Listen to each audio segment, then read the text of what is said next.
Hi there, and welcome to Plant CEO. In today's episode, I'm super happy to invite Mathew Glover, the CEO of VFC and the MD of Veg Capital.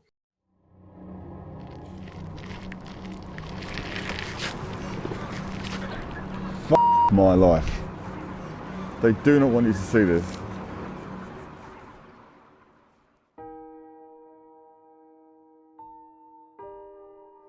So we're starting a vegan fried chicken company.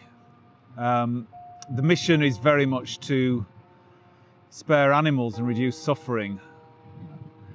We chose chickens because they're the most abused animals in the UK. We are about to enter a factory farm, something that I've never thought I'd ever be doing. I've been in factory farms myself, but Adam's from a restaurant background and never experienced this stuff before. So No.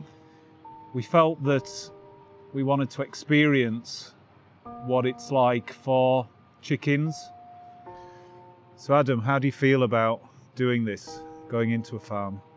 Anxious, nervous, not something that I'm happy about doing. Yeah, not entirely comfortable, but I'm looking forward to understanding more of what's actually going on. We both feel that we're setting this company up. It's not about making money. It's not about building a huge business, although we'd like to do that. But the real reason for us setting this company up is it's all about sparing animals. It's about people actually understanding the truth of what is going on. Yeah. And then let people make their own minds up.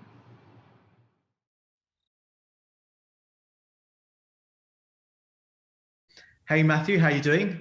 I'm good, thanks. Nice to be here. Yeah, great to have you on the show. Yeah, no, looking forward to it. So what are we going to talk about? So we're talking about all the new things that you've been doing recently, especially on the VFC side. So yeah, super excited to see you launch this new brand. So do you want to tell me about the inspiration of starting it in the first place? Yeah, certainly. I mean, the story behind it is that there was a restaurant in York that prior to COVID used to go into probably once a week, and there was one item on the menu that I always ordered, and that was the vegan fried chicken with chips, some coleslaw and a barbecue dip. And, you know, I never even looked at the menu. That was just what I ordered every time. And, got to know Adam and Katie, the people that ran the restaurant. And Adam was the sort of creative chef. And then when the lockdown happened, me and Adam just arranged a Zoom call. And there was no plans to set up a company or anything. I was just curious as to how he was doing more than anything. And ultimately I was missing my vegan fried chicken, So, and he said, well, Mathew, I'll tell you what, I'll cook some, I'll freeze it and I'll send it to you. So he did that and put it in the oven, and it was just like the product that I'd been eating in the restaurant. So I picked the phone up. I was like, Adam, we need to talk. And that's it. So basically VFC has come out of the COVID lockdown situation. We started talking through the summer. We started looking at different products, thinking it through. We set the company up in September. So it's been a bit of a fast roller coaster ride ever since then. Yeah, so I mean, and that's a great success story, right? So when obviously COVID happened, restaurants all shut, and to emerge from the flames, if you like, into this new phoenix of a product is fantastic. Yeah, no, exactly. And funnily enough, the restaurant is now our production unit. So we're producing 1.2 ton of VFC per week, wow. And that's on 3 shifts.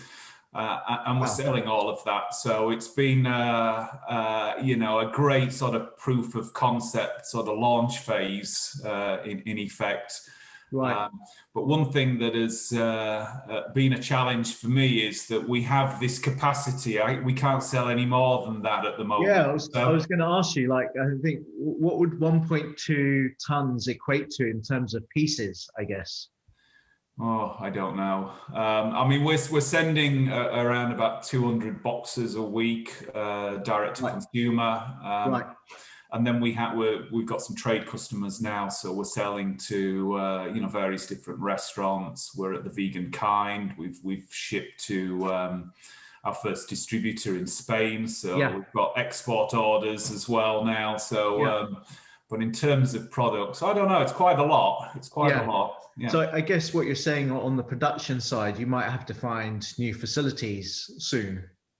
Yeah, so we're very, very close to agreeing a deal with a co-manufacturer that will be 100 tons a week, or even 1,000 tons a week, depending on what we can produce, what we can sell. So that will be a game changer for us. It has been, like with Veganuary, we could sell as many signups as we wanted. If you could get 7 billion people to sign up, we could do that on the website. That's not a problem. But with this, it has been quite frustrating, that sort of limitations on capacity. But once we've got that capacity, then it's all systems go. It's like we move out of the launch phase and we get into the sort of second stage of our business, which is the real growth opportunity. Yeah. And, you've done a really good campaign, right, to set this off. And I've seen some of the work that you've been doing, linking it with the activism side. I saw one where you went actually into the chicken farm. Do you want to explain a bit about that? And I think in general, I think it's really good that brands these days are purpose-led. And actually show what their beliefs are, what their mission is and why they're doing it. Just want to say that's awesome that you've also linked that side. Yeah, look, I don't really have strong views about what people should be eating, other than please don't eat animals, if you see what I mean. So, right, yeah. I don't get out of bed every morning, really excited that people are going to be eating deep fried wheat gluten, seitan product. What I care deeply about is sparing animals from suffering. So in terms of the product that we've chosen to work on, chicken, there's around about 75 billion land animals that are exploited for food globally, but about 70 billion of those are chickens. So, they're the most abused animals on the planet. So, we very unashamedly talking about it all the time. I think within the plant-based meat sector generally, there's this it's like the Fight Club scenario. Don't talk about the animals. A lot of the current plant-based brands talk about sustainability and the environment, which is obviously important, and the health benefits. But we've chosen to focus on the animals because ultimately that's why we set the company up. It's what we care most deeply about. As you said, we've been into a farm and we've done some filming, and we've got more of that type of footage coming out. On our website. We have a counter and we track how many chickens theoretically we've spared in terms of the kilos of product that we're producing, and then comparing it with the kilos of, I guess, the edible carcass weight of chickens. And at the moment it's that count is going up pretty slowly, but once we've got scale, that it'll start going up much faster. And ultimately, we're going to judge our success on how many chickens we spare rather than how much money we make or what listings we get. Yeah. And I think, going back to why consumers or brands may find it hard to talk about animals is that obviously what you eat is quite cultural. and hence why I think a lot of them have been going for more of the sustainability angle. And then having spoken to and seen surveys of like the materials industry, people find it easier to make the association of you know, non-leather items, for example, to be you know, to speak about the animals there, because there's a little bit less disconnect for them as a consumer. But I want to see more brands doing what you're doing. I want to see more brands being more vocal about the animals and seeing the connection of what ends up on their plate, you know, and how that process happened and what impact it's had. But it has to be done in a nice way that's non-judgmental, I guess, and that's the trick, right? Yeah, that's the balancing act, you know, I guess. But hopefully we're doing that okay. You know, we're getting the message on point. I do think that, you know, the early adopters for VFC are obviously going to be vegans and vegetarians, and my perception is most vegans and vegetarians have chosen that lifestyle for concerns about animal welfare or animal rights. So we think it makes sense for us to do this, certainly at this stage. Whether or not as we scale the business, we may need to adjust the message to target more of a flexitarian, meat-eating audience. But at this point in time, it feels right for us. And we're getting a lot of support. We're building a community. People get it. And we're getting a lot of support from the movement, which is really working in our favor at this point in time. Yeah. And thinking about support, already you have, I think, over 16,000 followers on Instagram, which is great, seeing that it's only been a few months, right, since your launch? Yeah, no, that's exactly it. So we're getting a lot of support, and most of it's through word of mouth or, you know, connections, influencers that are sort of buying the product and talking about it on their feeds, which is then feeding through. You know, we do think, I do feel that we've got the people understand VFC. They make that connection between VFC and KFC quite easy. Yeah. I think vegan fried chicken is almost like a potentially viral sort of concept product, more so than you know, a lot of vegan products. Yeah. You know, the branding, we invested quite heavily. We worked with an agency called Elmwood to really create a brand that I keep joking, but at the moment we're a global brand, but we're working out of this little restaurant kitchen in York, and that's where we are. But we are thinking as a global brand. And I remember when we spoke last year, I think you actually had a different brand name in mind before you came to this one. Yeah. So it's good to see that you've changed it, and you obviously make the connection, right, with the large player that's out there. I mean, it's interesting. We looked at various different names. We were going to be called Freed. We're thinking maybe Rebel Kind, you know, because we're like got this positive rebellion angle, and then the kindness sort of pull those two words together. Right. We were going to be called Better Than.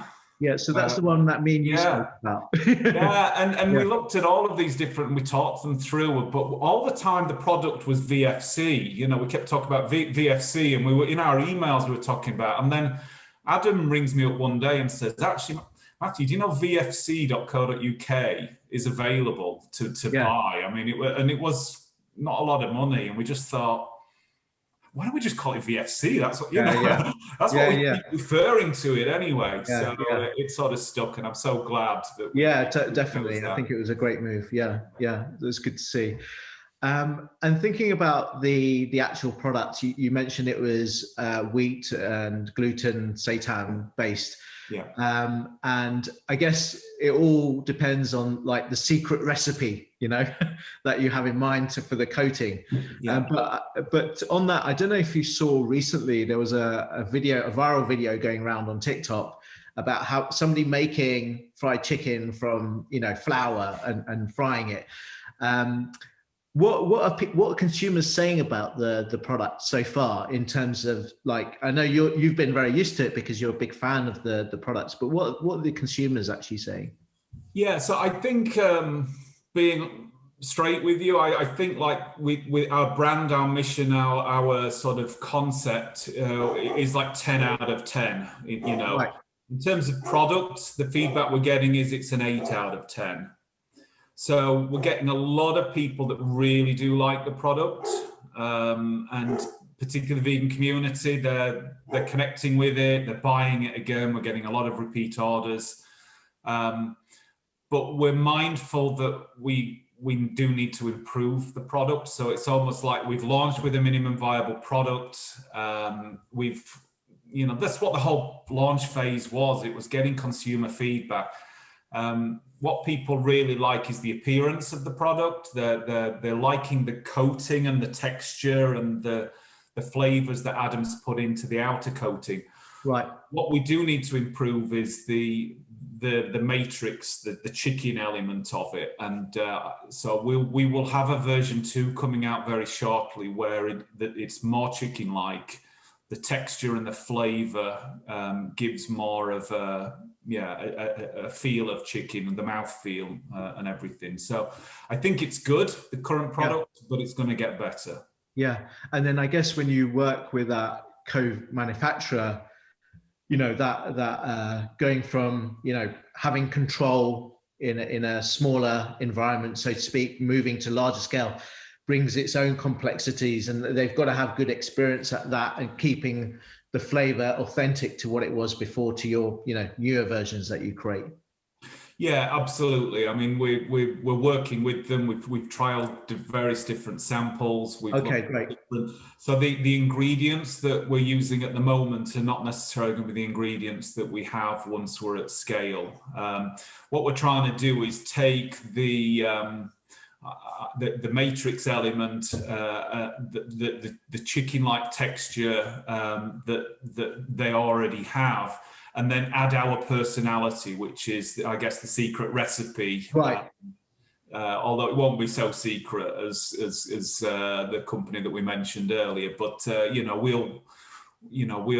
we'll have something unique that's a real challenger for fried chicken. And you know, ultimately, the reason that there is, you know, maybe you could argue, well, look, it's not really the healthiest food, and I accept that, but you know, we want to meet people where they are, and there's a lot of people eating a lot of fried chicken. So yeah, I think, yeah, exactly. I think when you're combating the scale, and we, you know, my preference is that everyone would eat, you know, whole foods, plant-based diet, you know.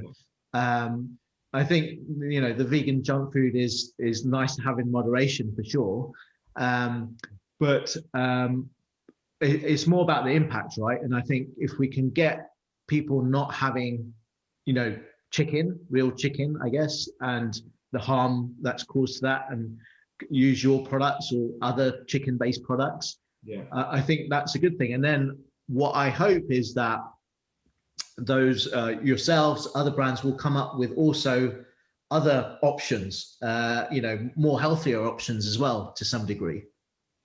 Yeah, no, absolutely. And I think, you know, we're hoping to make our product as healthy as it can be. Ultimately, it needs to be deep fried because it's a fried. For that flavor.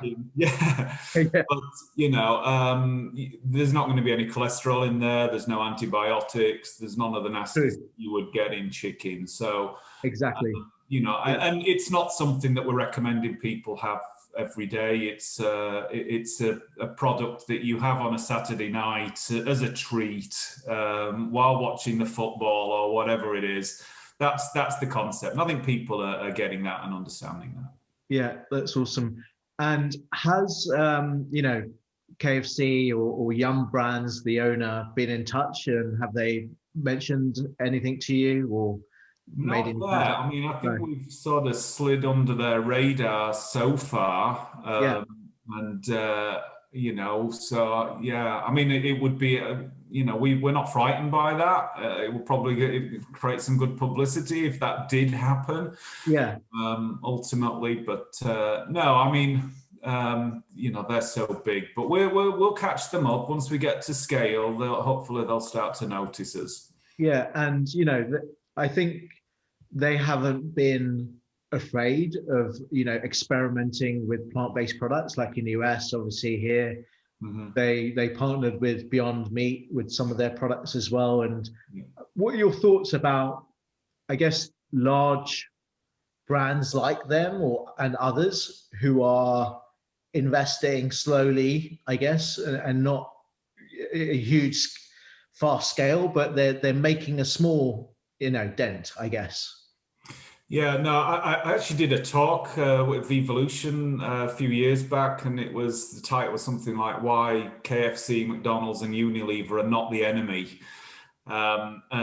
Because you get a lot of vegan activists that would, potentially boycott these brands because of the understandably perceived view that that these companies are doing a lot of bad things, and certainly KFC is responsible for a huge amount of animal suffering. That being said, my intuition is that we're not going to achieve what we're wanting without engaging with and influencing and infiltrating these brands and helping them to see a better way of feeding humanity. So we're very pragmatic on that. I mean, if KFC comes to VFC and says we want your products, we will talk. Obviously, if it's the right thing to do for the animals, we will make those pragmatic decisions. And moving to, I guess, distribution. Obviously, when a lot of the retailers have been shut, then it becomes to online services which you're offering, right, in the UK.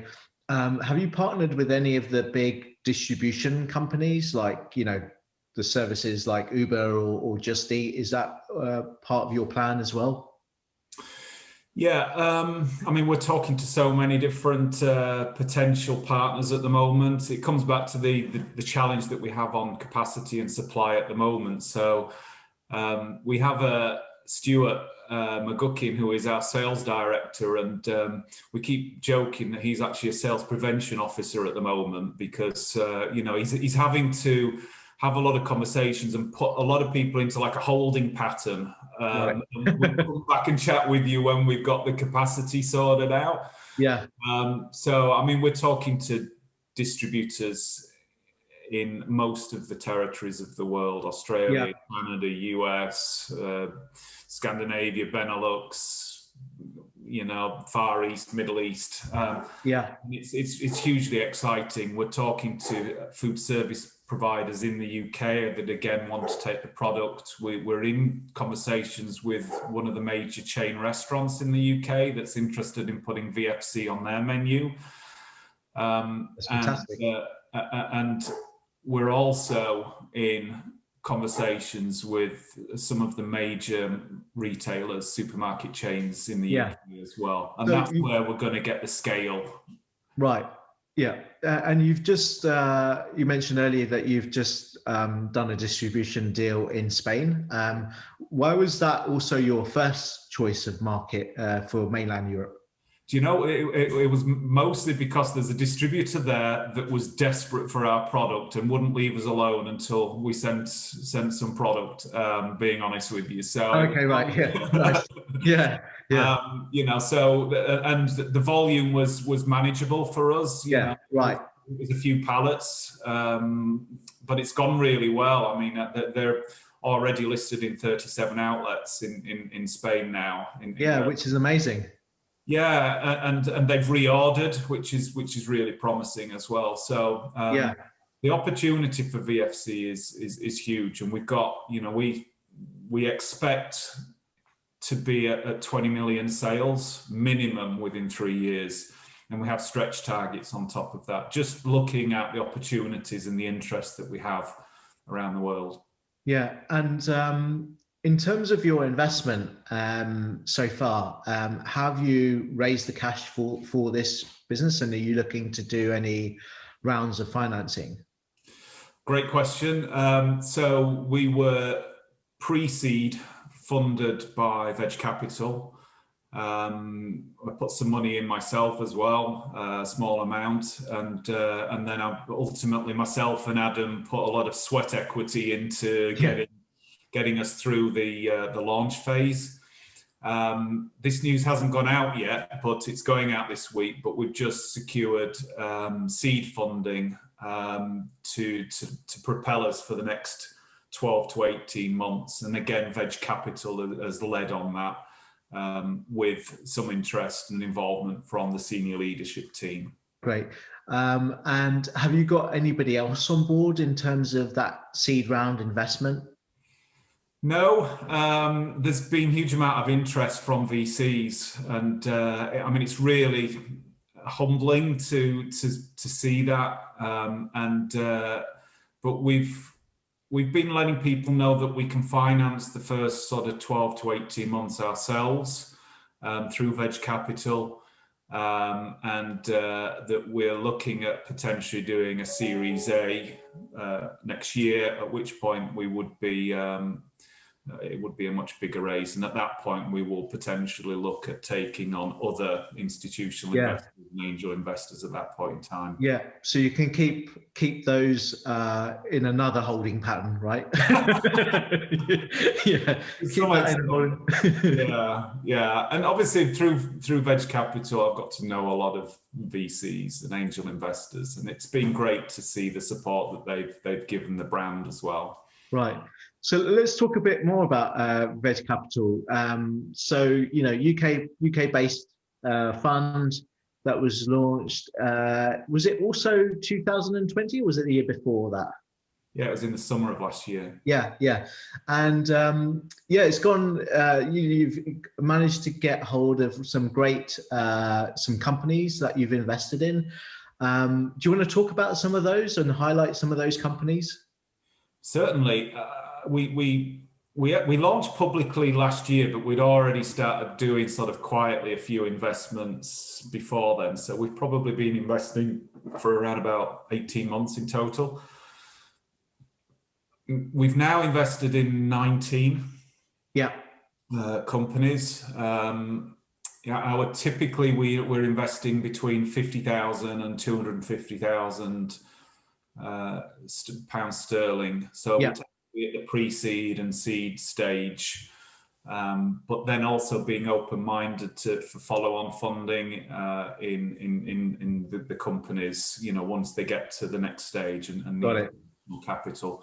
So that's sort of where we are in the marketplace. We've invested so far about 3 million over that period of time. In terms of the companies, I mean, there's companies such as Mighty P and This Isn't Chicken, The Vegan Kind, One Planet Pizza, Native Snacks. I don't want to go through all of them, but there's some amazing, exciting businesses that we've invested in so far. And it's been I've enjoyed the experience of being involved with all of these co-founders, and you know, it's inspiring to see what their plans are, and ultimately by talking to all these founders, it inspired me. It scratched an itch for me to be a founder myself with the VFC side of things. Exactly.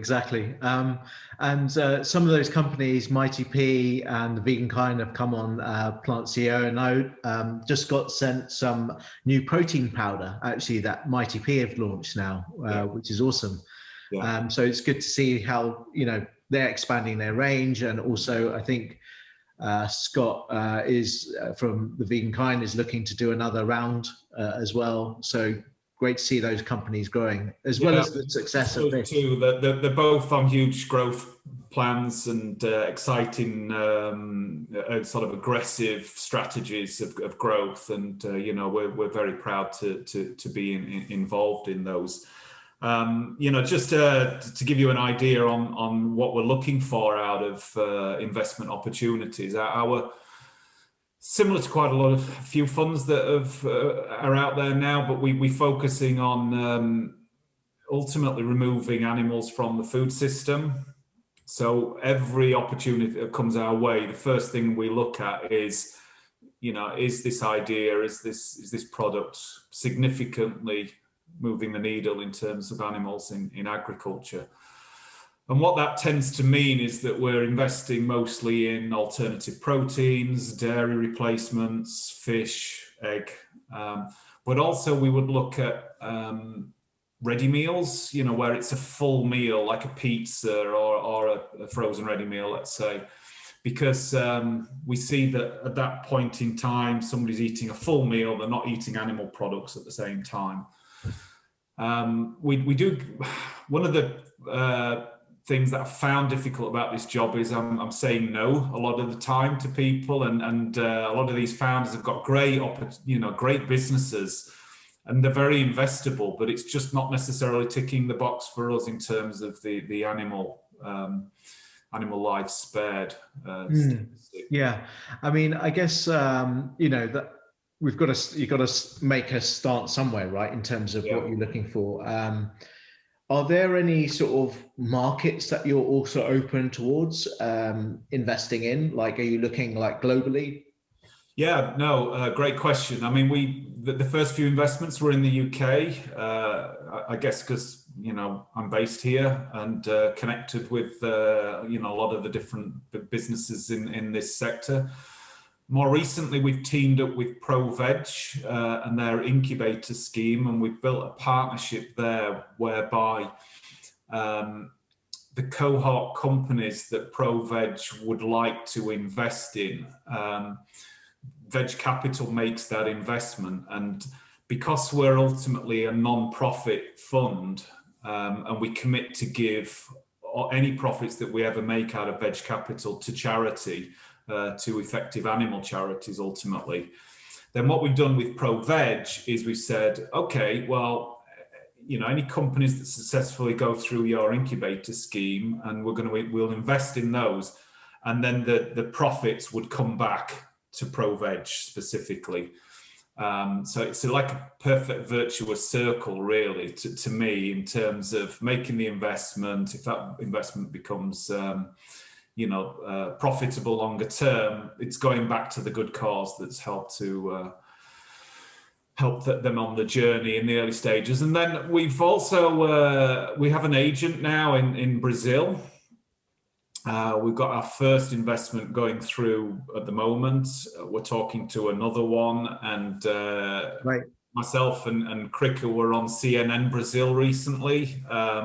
Nice. News has just gone out, so there's going to be a lot more interest in that locality as well. So yeah, we're UK based, but we're looking beyond the UK in terms of our investments. Yeah, I think the Latin American market is super interesting. Obviously, from them raising animals and like the rainforest, but also like the consumption levels, and just generally the opportunity is huge. Yeah. And specifically in Brazil, the Amazon is located there, and I think there's a growing awareness that needs protecting by the Brazilian public, but ultimately it's not exclusively down to the Brazilian people. This is a global demand of So when they're cutting down the trees to grow feed for animal farming, right? And that's a global demand for sure. Exactly. So but what I would say is in Latin America, I've experienced it through Veganuary as well. That there's huge amount of interest in vegan, plant-based eating in Latin American countries. And at the moment, there's not necessarily the products there in the same way that there is in the UK, in the US, and parts of Europe. So there's a huge opportunity in terms of investing in that region. And there's huge opportunity for the companies that want to open up markets there, I would say. Yeah, and also some good innovation happening out of Chile, and companies like Notco from there, new company Power Foods. I think I just saw. So yeah, I think there's lots of cool companies that are being created to tackle this problem, right? Yeah, no, exactly.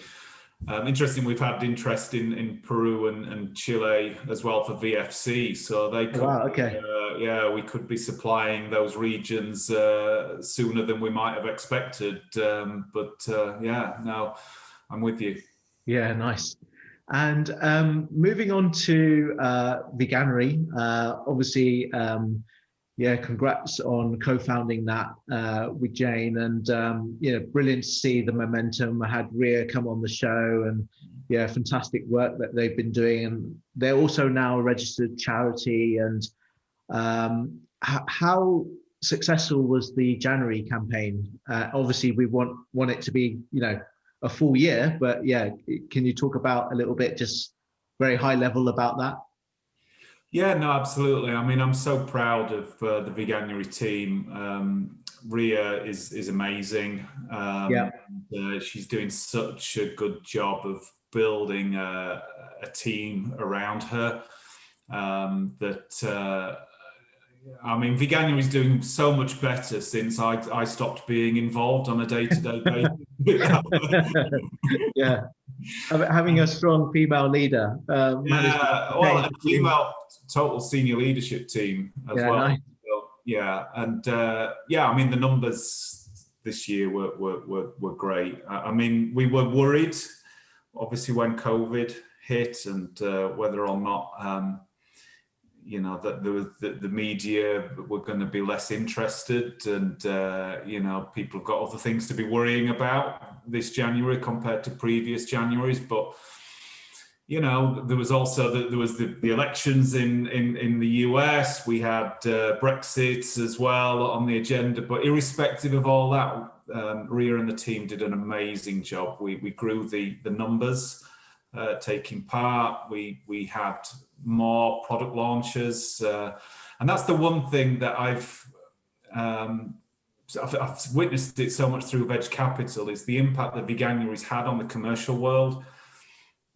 With food manufacturers sort of embracing it. And I think now what you have, particularly in the UK, but it's starting to spread overseas, is this point in the calendar. You've got Halloween, you've got Christmas, you've got Easter, you've got barbecue season, right. You've got Veganuary, and it's a time where supermarkets and chain restaurants, they focus on plant-based. Totally. They use it as an opportunity to trial new products, bring in new customers, and that's the greatest achievement, I think, of Veganuary. Yeah, and retailers do have these tentpole events where, like you mentioned, and they're driving everything from in-store visits to online visits.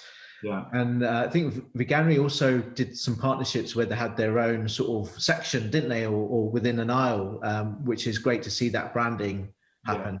Yeah, no, it's amazing. So there's an end of year report that has been published. I'd recommend everybody to read through it, because the scale of what the team has achieved this year is amazing. And the going forward, it's how do we take it from the UK and really achieve the same internationally. Germany this year, Ria and the team did incredibly well. So I think Germany's not far behind the UK now in terms of awareness of Veganuary. We have a team in the US. We're starting to make inroads there. But it's such a big country. Yeah. It's typical. Yeah.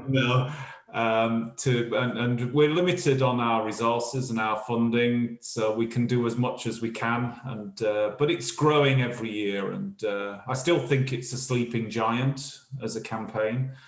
And it'd be great. We've done 8 campaigns. Veganuary 10 will be bigger than Veganuary 9, or Veganuary 8, and Veganuary 11 will be bigger again. It's on an upward trajectory. Yeah. And I think they've also done some partnerships as well in other countries like India, right? I think. Yeah. So we've partnered with a grant making foundation there, and India was a strong country for us this year. We talked about Latin America as well, so we've got people on the ground there as well.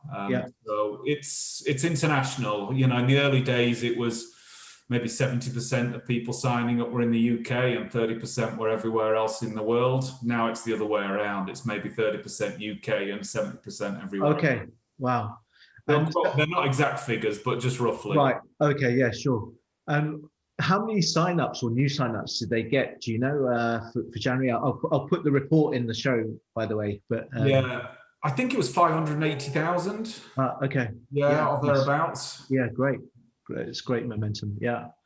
And it'll be good to talk just a little bit on your background story, actually. And one thing I'd quite like to know is, like, what is the trigger point of somebody like saying, you know what, I'm going to go vegan now?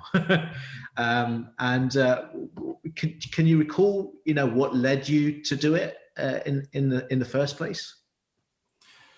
Yeah, no, I mean, so through my 20s and my 30s, I was in a totally different place. I started a company when I was 21 with my brother, installing windows and doors, double glazing. Spent most of that period of time growing a business and then going into the manufacturing of windows and doors. So I got to my late 30s and I had a business that with 120 staff and production lines and big machinery, knocking out these plastic windows and doors and then distributing them around the UK. That's where I was at the point at which I watched a video online, and the video said, it's the video the meat industry doesn't want you to see. And this was about 10 years ago. I think my 10-year veganiversary is coming up in about a month or two. Yeah. Do you remember who created that video? Yeah, I think it was Peter. Okay. The organization. Right. And it took me through to meat.org, and it had Paul McCartney on it, and it was only like a 5-minute video. Now, I was vegetarian. I had been vegetarian for about 10 years prior to that. But you know, I didn't think deeply about animal rights, animals at all, really. You know, I still wore leather shoes, and you know, I went to the horse racing, you know, and zoos. You know, I didn't really think about any of that stuff. And then this video showed scenes of cruelty in the egg and dairy industry, which I'd never really thought about. And you know, ultimately, I watched the video and I thought, well, you know, I'm just not there fully with a vegetarian diet. You know, I need to boycott those industries. I can't really take part in that anymore. So, you know, and I don't think I'd ever met another vegan at that point in time. So I'm just like this guy running a double glazing company that went vegan overnight. Yeah. And, you know, and that just started me on a journey of doing research. And I then went to the Animal Rights Conference in Washington, DC. So again, this business owner in the north of England that had never really met other vegans before, suddenly I was at this animal rights conference. Yeah. These amazing activists, and, you know, learning. I was just absorbing all of this information. And yeah, that's how it happened. I just changed my life, really. And my 40s have been very different from my 20s and 30s, you know, in terms of who I am and what I believe in and what I want to do with my life. And so I got out of the window industry, and I also started a business, like a trade show, and the profits that I was making from selling windows and the trade show was funding Veganuary in the early days. So obviously now, you mentioned it's a charity in its own right, and it's sustainable in its own right. But the first 2 or 3 years, we seed funded it, if you like, through the profits that we were making. So for a while, I was in this sort of weird space of double glazing and veganism, and then gradually through my 40s, I've been working more on ultimately what I enjoy most, which is the mission. Yeah. And in terms of charities, you mentioned before that Veg Capital and obviously Veganuary. What are the charities that you're working with, and is there any that you would like to highlight? Well, I'm involved in quite a few different sanctuaries and groups. I mean, they're all amazing. Anybody that's working for the animals is is a big tick for me. I mean, in terms of Veg Capital, our commitment is to donate all profits. As a UK limited company, it's more tax efficient if we donate to UK registered charities. Got it. So, we've not made profits yet, but at the point of time where we have them, then we'll need to start sitting down and working out the strategy for that. But my intuition is to focus more on the charities that are working towards diet change, because 99% of animals that are exploited by humans is in the food system. So, we'll probably feel that we get better bang for buck investing in charities that are working on that mission. Ultimately. Yeah, very good. So appreciate you coming on the show. Thank you for telling us all about VFC and the early success now that you've had, and would like to see, as soon as you've started to scale up and got the co-manufacturing and seeing it enter more countries would be amazing as well. Why don't I come back on in a year and we'll let's do that. We'll see what's been achieved, hopefully, by then. Yeah, and hopefully by then you would have made a big dent on that 20 million in 3 years, saved a lot more lives. So it'd be good to have, how many animals and chicken has been changed on that. Yeah. Also, just you have a chicken and fillet, right? So it's kind of like is that like a fish replacement on that product?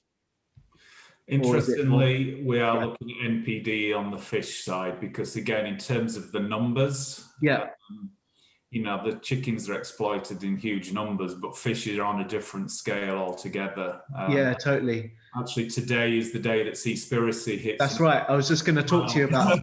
That's what I remembered. So today is Wednesday the 24th, but this obviously we aired next week. But I mean, our investors and our senior team as well were very much interested in the fish angle, and actually, vegan fish and chips works with VFC. That's right, it does. You can always switch it up.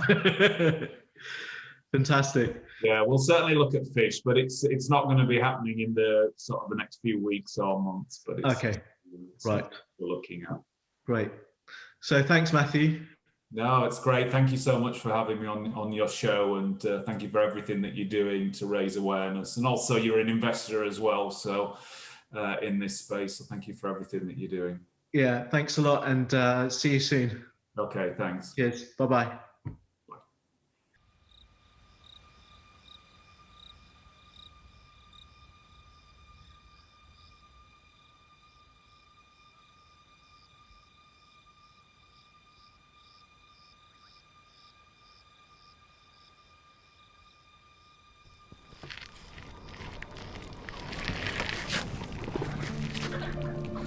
My life.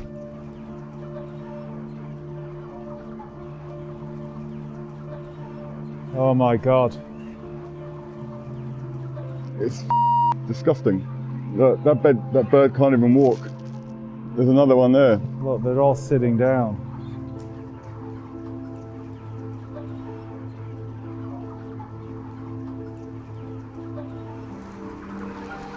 Let's see, there's another one here, look. What would they do in this situation?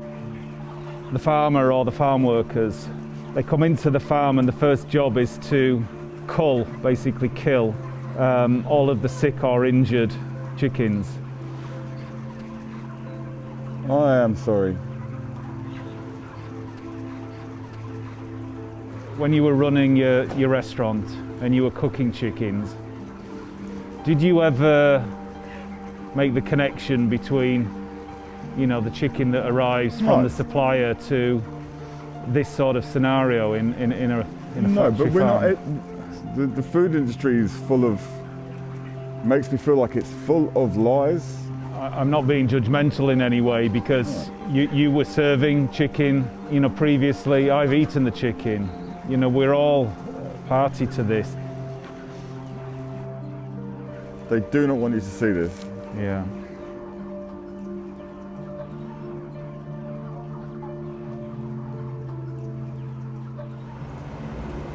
And we're focusing here on one chicken. There's 39,999 more here. And this is one shed. And there are multiple sheds in here. So there's around about 250,000 poor babies like this one. And this is just one farm. There's 1,500 farms like this in the UK. A lot of them, it's difficult for them to get up because their legs are not strong enough to carry their bodies. And also, they have nowhere to go.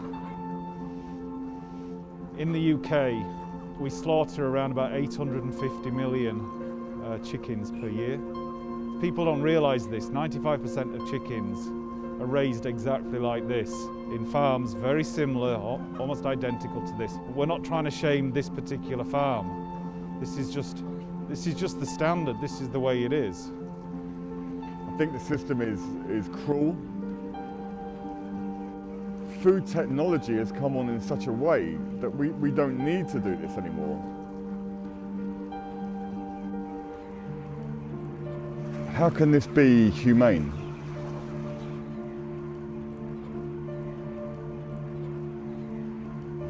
The statistics are that around about 4% of all of the chickens raised in the UK die before they ever get to the slaughterhouse. So you've got a barn here with around about 40,000 birds in. So this is like 1,500, maybe 2,000 birds will die here. They'll suffer to death, basically, as you can see here.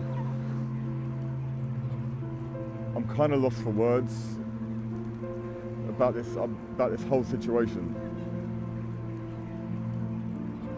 It makes me feel like as human beings we've got a responsibility to make sure that this doesn't happen. She doesn't need to be like this. The system says this is okay. Well, what we'll do is we'll overcrowd the units, and the ones that die we'll just get rid of. Yeah.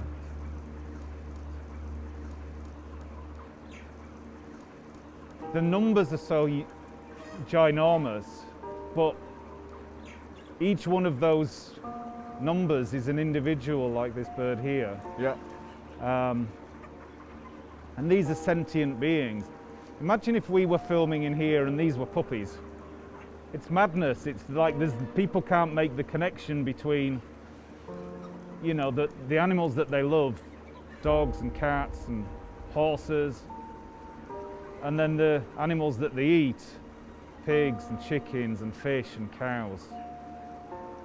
It's very sad.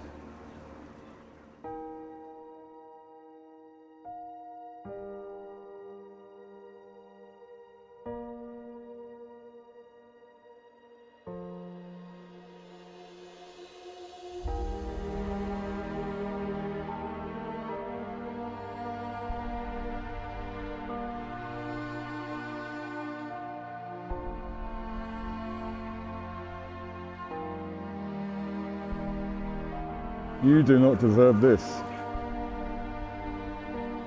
You do not deserve this.